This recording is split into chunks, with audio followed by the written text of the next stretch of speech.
Alright guys, welcome back. I probably didn't have to make this its own separate episode. Artifacts, not very predominant in this set, not very different in this set. Pretty unified, to be honest with you. So we are just going to take a quick look at these. We're going to talk about how I feel about them though. So we're just going to look through these clue stones. We're just going to see how they look, what really they're doing for us. So we're just going to go through here. There's one of them in each and every color. We went through that really fast. Clicking stuff, click-clacking. Selesnia's in there. Simic, of course. And then we come to some really sick cards later on. The clue stones are interesting. In original Ravnica, we had a lot better cards that did cool stuff with mana.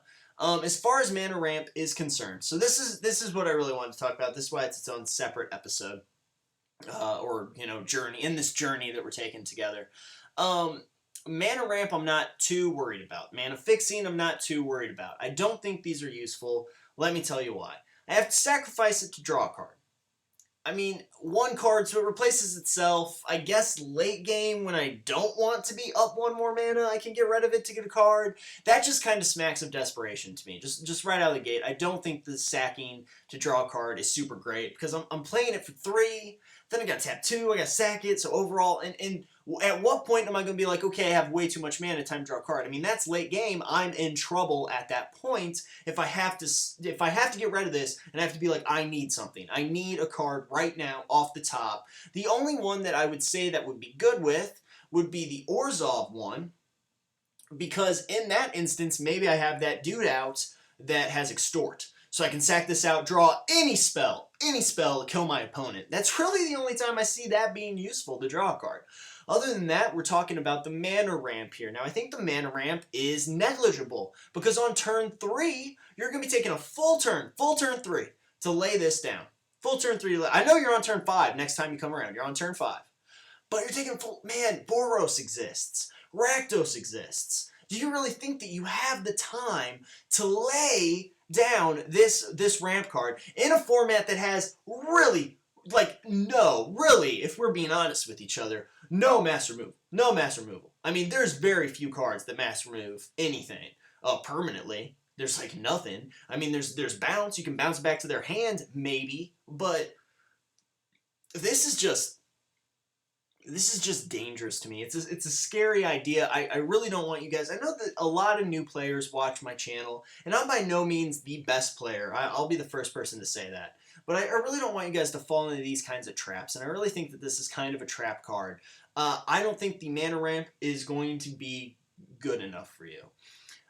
What this card really is, the allure of this card is for the mana fixing. So now we're going to have a little quick talk about mana and how I never need mana fixing. I never in my limited decks have a real problem with mana. So I'm going to tell you what I like to do. First of all, in this set, I like to go 2 colors. I know. People are going to be like, why would you go 2 colors? 3 colors are so easy. You can do all this stuff. 2 colors is just a lot. You're guaranteed to have your plays on time. Your turn 1 is going to be on turn 1. Your turn 2 is going to be on turn 2 90% of the time if you're only in 2 colors.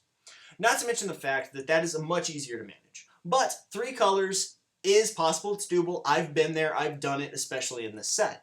So now we're going to talk about what I do to ensure that this works out correctly. What I do is I go through and I count out all of the black exclusive mana symbols, like just looking at this one, on every card I have.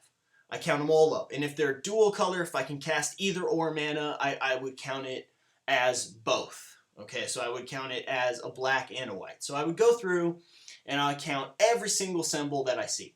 And then I look at those numbers and I see what percentage that is. And then I go directly off the amount of exclusive mana, the amount of black mana symbols, the amount of white mana symbols I see. That is what makes up my mana base. That's what makes up my 16 cards. I never go below 16 mana, ever.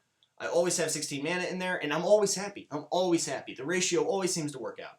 One other thing to consider that I will say to you guys when you're deck building here is the time frame. So if you have a lot of black mana, this really isn't how you should build your deck in the first place. But if you have a lot of black mana, but it all comes... Well, let's look at it this way. I was thinking about 3 color, but let's just look at a simple 2 color example. let's say that you have more black exclusive mana than white exclusive mana.